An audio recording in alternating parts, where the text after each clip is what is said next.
नमस्कार, जोहार ही चलते हैं झारखंड की ताजा खबरों की ओर। लेकिन उससे पहले अगर आपने अभी तक इस चैनल को सब्सक्राइब नहीं किया तो कर लें, जिससे कि आपको झारखंड की ताजा खबर रोजाना मिलती रहे। सबसे पहले बड़ी खबर, झारखंड सरकार की ओर से सामेद शिखर पहाड़ को पर्यटन स्थल घोषित करने का मामला तूल पकड़ रहा। सामेद शिखर को पावन स्थल बताते हुए जैन समाज इस फैसले के विरोध में उतर गया है। समाज का मानना है कि ये पहाड़ उनका धार्मिक स्थल है। पर्यटन स्थल घोषित करते ही यहाँ पर पर्यटकों की भीड़ में मांस और शराब का सेवन का चलन बढ़ेगा। इससे धार्मिक स्थल की पवित्रता प्रभावित होगी। इस कड़ी में बांसवाड़ा में सकल जैन समाज बांसवाड़ा, डूंगरपुर एवं विश्व जैन संगठन के तत्वाधान में हजारों की संख्या में जैन समाज ने झारखंड सरकार के फैसले का विरोध किया। साथ ही राष्ट्रपति, प्रधानमंत्री और झारखंड के मुख्यमंत्री को ज्ञापन सौंपा। अगली बोर्ड बहिष्कार का ऐलान। एसटी दर्जा दिए जाने की मांग पर झारखंड, पश्चिम बंगाल और ओडिशा से बड़ी संख्या में कुर्मी जाति का दल दिल्ली मार्च के लिए रवाना हो चुका है। झारखंड में कुर्मी जाति को एसटी दर्जा दिए जाने की मांग को लेकर कुर्मी जाति का आंदोलन लगातार तेज हो रहा। आंदोलन के तहत झारखंड, पश्चिम बंगाल, ओडिशा राज्य से हजारों की संख्या में कुर्मी जाति का दल आदित्यपुर से दिल्ली मार्च के लिए रवाना हो चुका है। इस मौके पर केंद्रीय अध्यक्ष लालटू महतो ने कहा कि कुर्मी जाति को अब तक राज्य में केवल वोट बैंक के तौर पर इस्तेमाल किया गया, लेकिन अब आगे की लड़ाई आर पार की होगी। ये भी बताया कि विगत दिनों आंदोलन के तहत बंगाल में रेल रोको अभियान सिर्फ एक झांकी थी। आंदोलन की पूरी कड़ी अभी आगे बाकी है। अगली पशुधन तस्करी पर हेमंत सरकार की तुष्टीकरण की नीति स्वीकार नहीं। सांसद संजय सेठ ने कहा कि पशुधन तस्करी पर हेमंत सरकार की तुष्टीकरण की नीति भाजपा को स्वीकार नहीं है। सांसद ने कहा कि मुख्यमंत्री ने अपने खतियानी यात्रा के दौरान कहा कि पशुधन तस्करी के मामले में पुलिस सीधे हस्तक्षेप नहीं करेगी। ये भी कहा कि इससे राज्य में गो तस्करी का कारोबार बढ़ेगा। बीजेपी सांसद संजय सेठ ने कहा कि गौ माता समान है, उसकी तस्करी और हम सब यूं ही नहीं देख सकते। पशु तस्करों ने ही बीते दिनों रांची के तूपुदाना में एक आदिवासी पुलिसकर्मी की जान ले ली थी। ऐसे में अब हमें तुष्टीकरण की नीति बर्दाश्त नहीं है। निश्चित तौर पर इसका विरोध करेंगे और लोकसभा में भी मामले को उठाएंगे। अगली खबर, इन्फोर्समेंट डिपार्टमेंट ने राज्य सरकार को सौंप दिया रिपोर्ट। कहा कि पूजा सिंघल के खिलाफ पीसी एक्ट के तहत दर्ज करवाया मामला। प्रवर्तन निदेशालय के द्वारा झारखंड सरकार को जेल में बंद निलंबित आईएएस पूजा सिंघल के खिलाफ आय से अधिक संपत्ति अर्जित करने के आरोप में प्राथमिकी दर्ज करने को कहा गया है। ईडी ने मनरेगा घोटाले में उनकी 82 करोड़ की संपत्ति कुर्की के संबंध में राज्य सरकार को सौंपी गई एक रिपोर्ट में कहा है। ईडी ने सरकार से कहा है कि पूजा सिंघल से उनकी संपत्ति के स्रोत बताने को कहे। ईडी ने कहा कि राज्य सरकार के लिए उसके खिलाफ भ्रष्टाचार निरोधक अधिनियम के तहत प्राथमिकी दर्ज करना उचित होगा। अगली खबर, बीजेपी सांसद संजय सेठ ने हेमंत सरकार पर हमला बोला और कहा कि राज्य सरकार कोर्ट के आदेशों को भी गंभीरता से नहीं लेती है।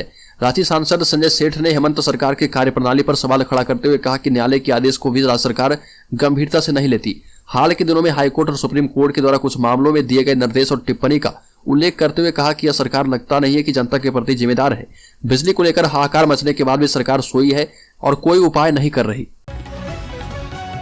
अगली बार राज्यसभा में भाजपा सांसद किरोड़ी लाल मीणा ने यूनिफॉर्म सिविल कोड समान नागरिक संहिता पर निजी विधेयक पेश किया और जिसका विपक्ष ने विरोध किया है। इस विधेयक से देश में एक बार फिर से समान नागरिक संहिता पर बहस का दौर शुरू हो चुका है। शिक्षाविद और आदिवासी मामलों के विशेषज्ञ डॉक्टर कर्मा उरांव का कहना है कि अगर समान नागरिक संहिता आई तो आदिवासियत खत्म हो जाएगी, क्योंकि आदिवासी समाज कस्टमरी तरीके से चलता है। आदिवासियों में संपत्ति का कानून, उत्तराधिकार का कानून जैसे कई कानून ऐसे हैं जो अन्य समाज से अलग और विशिष्ट हैं। जैसे हमारे यहाँ बेटियों को भी उत्तराधिकारी बनाया जाता है। एक समान कानून बनने से आदिवासी सभ्यता शर्मरा जाएगी और इसका बुरा प्रभाव आदिवासी समुदाय पर पड़ेगा। अगली खबर, अर्जुन मुंडा की अनुशंसा पर खूंटी और सिमडेगा की सड़कें होगी बेहतर। जनजातीय मामलों के केंद्रीय मंत्री सह स्थानीय सांसद अर्जुन मुंडा ने अनुशंसा कर दिया। प्रधानमंत्री ग्रामीण सड़क योजना 2022-23 के तहत सिमडेगा जिले की 8 सड़कों को सुंदर किया जाएगा। इस बारे में अर्जुन मुंडा ने कहा कि सड़कें विकास का आईना होती है। क्षेत्र में जरूरत के अनुसार योजनाओं की अनुशंसा की जाती है। आने वाले समय में भी क्षेत्रों की जरूरत के मुताबिक समय समय पर अनुशंसा की जाएगी। अगली खबर, विवादों में झारखंड प्रदेश कांग्रेस कमेटी प्रदेश नेतृत्व को भ्रष्ट बताकर मयूर शेखर झा ने सचिव बनने से किया इनकार। झारखंड प्रदेश कांग्रेस की जिला कमेटी में एक भी महिला को जिलाध्यक्ष नहीं बनाए जाने का विवाद अभी समाप्त भी नहीं हुआ था कि आज ही बनाई गई झारखंड प्रदेश कांग्रेस कमेटी भी विवादों में आ गई। पार्टी के संगठन महासचिव केसी वेणुगोपाल के हस्ताक्षर से जारी जम्बो जेट प्रदेश कांग्रेस कमेटी में प्रदेश सचिव के रूप में 67वें नंबर पर जिस नेता मयूर शेखर झा का नाम है, उन्होंने एक ट्वीट कर राज्य सरकार और खासकर कांग्रेस की राजनीति में खलबली मचा दी। अगली खबर, आदिवासी कुर्मी युवा मंच ने फूका अर्जुन मुंडा का पुतला। झारखंड प्रदेश आदिवासी कुर्मी युवा मंच ने रणधीर वर्मा चौक पर पूर्व मुख्यमंत्री एवं केंद्रीय मंत्री अर्जुन मुंडा का पुतला दहन किया। कार्यक्रम की अध्यक्षता शेखर महतो ने की। इस मौके पर उन्होंने कहा कि संसद के शीतकालीन सत्र के तीसरे दिन जनजातीय मामलों के केंद्रीय मंत्री अर्जुन मुंडा ने 4 राज्यों की कुछ जातियों को अनुसूचित जनजाति का दर्जा देने के उद्देश्य से लोकसभा में 4 विधेयक पेश किया। और इनमें तमिलनाडु, कर्नाटक, छत्तीसगढ़ एवं हिमाचल प्रदेश की कुछ जातियों को शामिल करने के लिए अनुसूचित जनजाति आदेश 1950 में संशोधन किया जाएगा, लेकिन कुर्मी जनजाति की पुनः उपेक्षा किए जाने पर कुर्मी समुदाय में नाराजगी है। अगली खबर, लोहरदगा में 2 साल के बाद बड़ा आयोजन, अलर्ट पर है पुलिस प्रशासन। लोहरदगा में सौर्य पथ संचालन के आयोजन को लेकर सुरक्षा व्यवस्था के ठोस इंतजाम किए गए। हजारों की संख्या में इस कार्यक्रम में लोगों के शामिल होने की उम्मीद है। जिले के शहरी क्षेत्र में 2 साल के बाद बड़ा आयोजन होने जा रहा है। इस आयोजन को लेकर पुलिस प्रशासन अलर्ट मोड पर है। विश्व हिंदू परिषद और बजरंग दल के द्वारा लोहरदगा शहरी क्षेत्र में सौर्य पथ संचालन का आयोजन किया जा रहा। अगली खबर, कोल्हान के जंगल में बड़े नक्सली सक्रिय, पुलिस के लिए बनी चुनौती। पश्चिम सिंहभूम जिला अंतर्गत कोल्हान रिजर्व वन क्षेत्र के 100% जंगल अत्यंत नक्सल प्रभावित है। इस घने जंगल में हमेशा ऑपरेशन चलाने के बावजूद भी पुलिस नक्सल मुक्त क्यों नहीं करवा पा रही? इसका एकमात्र कारण यहाँ की भौगोलिक स्थिति है। कोल्हान का यह जंगल सरंडा और पोड़ाहा जंगल से लगा है। यहाँ की भौगोलिक स्थिति नक्सलियों का लाल कॉरिडोर है। यहाँ से नक्सली उड़ीसा, झारखंड, बिहार, छत्तीसगढ़ आदि राज्यों में आना जाना करते हैं। अलीगढ़ भाजपा प्रदेश अध्यक्ष दीपक प्रकाश ने की बड़ी मांग, कहा कि मंत्री आलमगीर आलम को बर्खास्त करे सरकार। टेंडर मैनेज मामले में मंत्री आलमगीर आलम पर झारखंड हाईकोर्ट के द्वारा की गई टिप्पणी के बाद राजनीति शुरू हो चुकी है। भाजपा के प्रदेश अध्यक्ष दीपक प्रकाश ने राज्य सरकार पर निशाना साधते हुए कहा कि भ्रष्टाचार और घोटाले में आकंठ डूबी राज्य सरकार में रोज नए कारनामे उजागर हो रहे।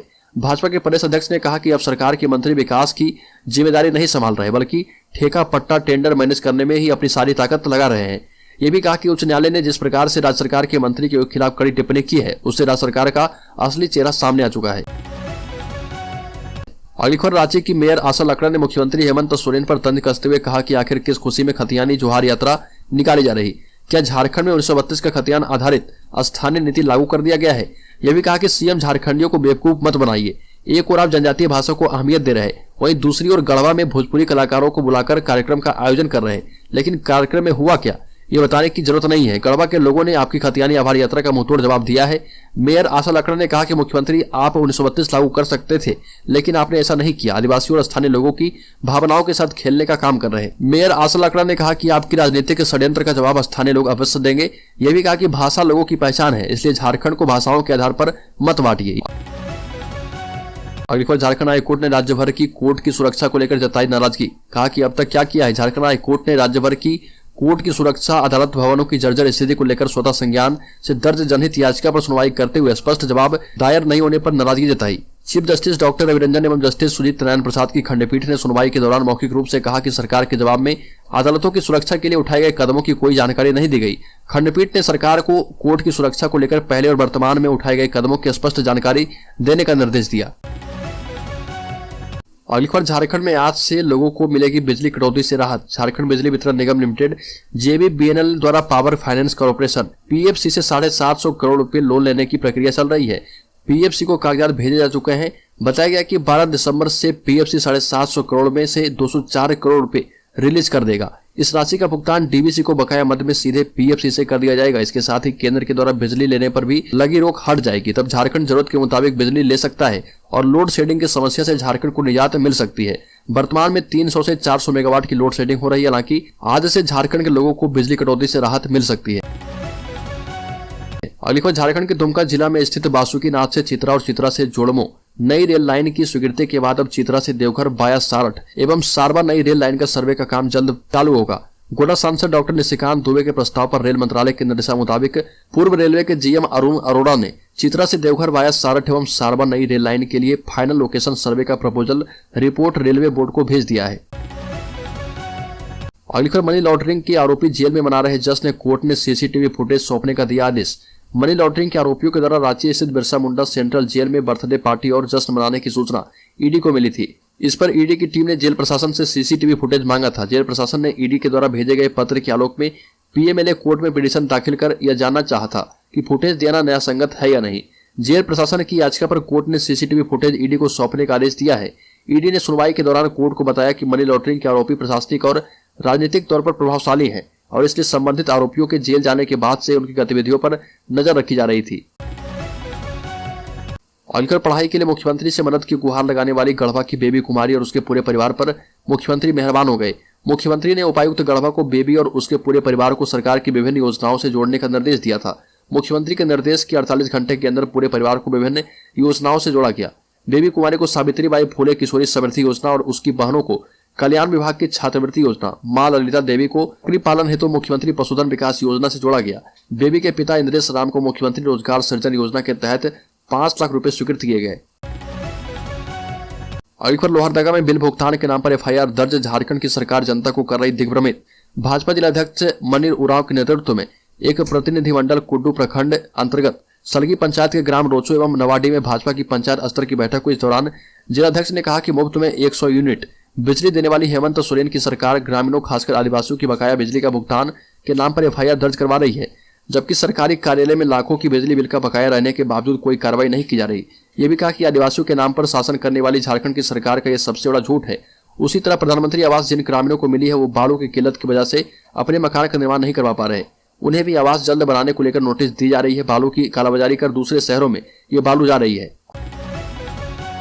अगली खबर Birsa Munda world wide hockey stadium बनकर हुआ तैयार। हॉकी वर्ल्ड कप 2023 का आगाज 13 जनवरी को झारखंड की राजधानी से 160 किलोमीटर दूर ओडिशा के राउरकेला में होगा। खास बात यह है कि स्टेडियम का नाम झारखंड के महान स्वतंत्रता सेनानी बिरसा मुंडा के नाम पर Birsa Munda world wide hockey stadium रखा गया है। 15 एकड़ में बना यह दुनिया का पहला इको फ्रेंडली और एशिया का दूसरा सबसे बड़ा हॉकी स्टेडियम है। 27,000 दर्शकों की क्षमता वाला यह भारत का सबसे बड़ा हॉकी स्टेडियम होगा। इंडस्ट्रियल इंफ्रास्ट्रक्चर डेवलपमेंट कंपनी ने स्टेडियम का निर्माण किया है। कंपनी के अध्यक्ष सह प्रबंधक संजय सिंह ने बताया कि ओडिशा सरकार ने पुरुष हॉकी विश्व कप के लिए विश्व स्तरीय स्टेडियम बनाने का जिम्मा दिया था। 12 महीने में काम पूरा करना था, जो कि लगभग पूरा हो चुका है। 300 करोड़ से हॉकी के इस मैदान को हर मौसम में अनुकूल बनाया गया है। अगली खबर झारखंड में ड्रंक एंड ड्राइव एवं रफ ड्राइविंग पर जुर्माना लगाना शुरू। साल की विदाई और नए साल के स्वागत के जश्न में होने वाले सड़क हादसों को रोकने के लिए ट्रैफिक पुलिस विशेष अभियान चलाएगी और 20 दिसंबर तक लगातार drunk and drive, rough driving और बिना हेलमेट के वाहन चलाने वाले को पकड़कर जुर्माना किया जाएगा। पिछले साल दिसंबर माह में सड़क हादसों में 27 लोगों की मौत हो गई थी और 53 अन्य जख्मी हुए थे। साल 2022 के जनवरी में भी 32 मौतें हुई थी और 73 लोग सड़क हादसों में जख्मी हुए थे।